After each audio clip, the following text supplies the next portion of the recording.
Who are the people destroying Nigeria? The governors, president, senators, Nigeria police, Nigerian army, DSS or SSS.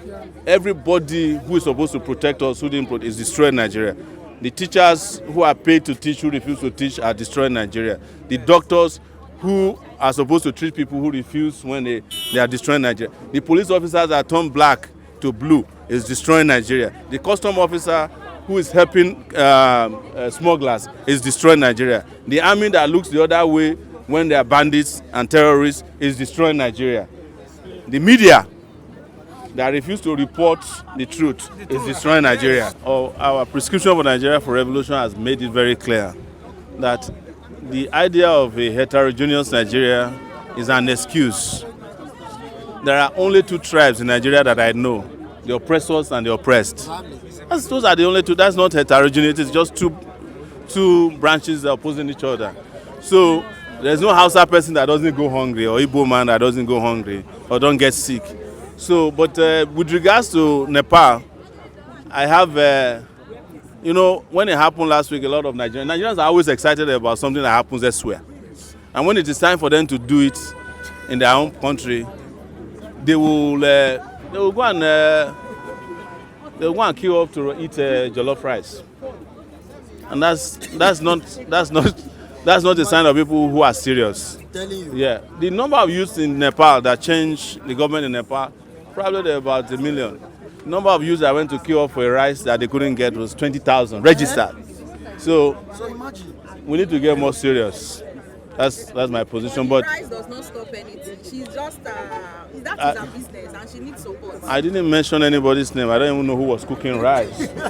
But I know that there was a rice event last week. And the solution to every problem cannot be rice. Anyways, we are not practicing orizatocracy. Government for rice by rice. Governors of Taraba, Ondo, and I think Borno, you have criticized them. Yes. So what is the issue, and why have you continued doing this? My issue with all the governors, those are the ones you know, is from the president to local government councillors, is that they are useless. And as a result, they must be called out to be who they are. They call their appropriate name. If you are useless to me, I'll say it publicly. So I have labeled the president, the governor. Taraba is so far the worst from the records we are getting. The governor, Taraba, it's better that Taraba doesn't even have a governor than the person that is masquerading as a governor there now. The whole place is broken. But it's not limited to Taraba, it's also in Ondo State, in Borno State. We have dealt with Gombe State, we have dealt with Bauchi State, we have also dealt with even Oyo State. So everybody is going to get their own. Very soon. If he has not reached you, it's coming your way. Yeah? If he knows it, why is it that he should go and become an imam instead of being a governor? Foolishness. All right, so I also want to ask your issues with the DSS. How is it panning out? We are waiting for the ultimatum to expire now. Which day is that? We are always ready for them, but at the expiration, ask them what would they do. What would they do? No, they are not. They can't do anything. I don't look. Whatever they can do, we have been there before. So I say, let's go again. Nothing. Yes, but I must also say that it breaks my heart that more and more foolish people are in position of authority in this country. Anything that you did that didn't work last time, change your strategy. How can the DSS become the reputation police for the president of Nigeria? You understand? And if you want to defend the reputation of a person, defend the reputation of a person that has reputation. The man himself cannot even challenge me. That's Tinubu himself. He cannot challenge anything that I've said about him. So, but the DSS, they have no work. And where they have work, they don't want to do their work. Their work should have been to be pointing to us where there are terrorists, bandits, and kidnappers across. But they know, but they prefer that the criminals are reigning in the country. And you are asking me to retract my statement on the president. But you saw a terrorist with magazines, about 40 on his chest. You cannot arrest him. You can't even him to retract his criminality. It's rubbish people. So what did you say? The National Assembly has sat for roughly 15 times. And we are at the end of the year. This is September. By December, they will go on recess to resume by February. What does this say? And considering the fact that even the budget is still not... If I have my way, and I've said it, we will reduce the National Assembly to a part-time job. Exactly. So, that's number one. Secondly, we will have a unicameral legislative system of only 109 senators. And that's what we'll have. But to come to work, you have to go and buy your ticket from wherever you are. And we'll pay you when you are done. Maybe they will sit 12 times in a year. That's all. Pass the budget. After that, they go back to their normal jobs.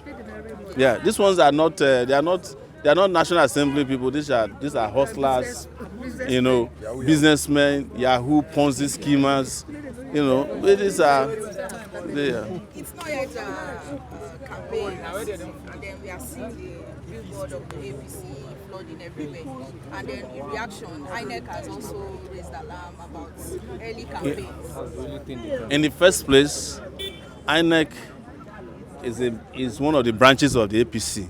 So anytime INEC is telling you they are just I shouldn't be laughing. INEC is a joke.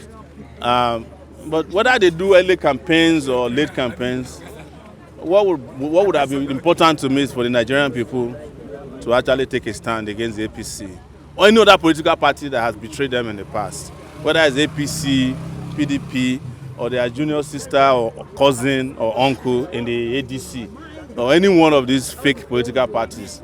It's for the Nigerian people to decide against them. Early campaign or whatever they call it, it's not the issue.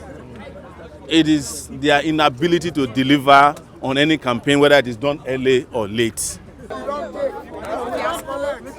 There are some legal fireworks in court.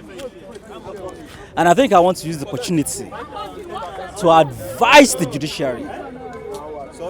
The perception in the public today is that the judiciary and the oppressors in governments are at peace, and that there is this cause of unison between the oppressors in the governments and the powers that be in the judiciary.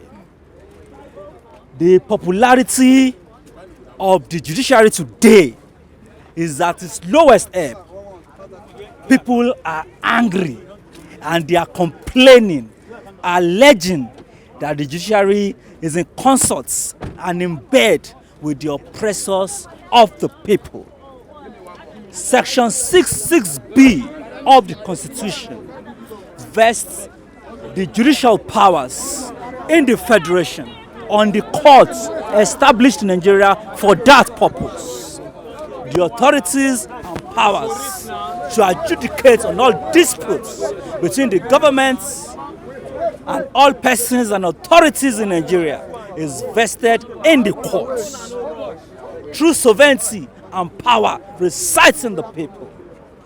And the moment the perception grows that the judiciary is in bed with the oppressors of the people, then I fear for the judiciary and for the oppressors of the people. Because as the Constitution declares that the people are the ultimate sovereign, quite very soon, the people will rise and claim back the power that the powers that be and the oppressors of government are taken away from them. We cannot live in a country where protesters, patriots, loyalists are dragged to courts, where bandits, terrorists, Boko Haram suspects are openly in daylights wielding guns and holding peace rallies, and they are being paid by taxpayers' money, by government officials. Governors have held peace rally meetings with terrorists and bandits in this country.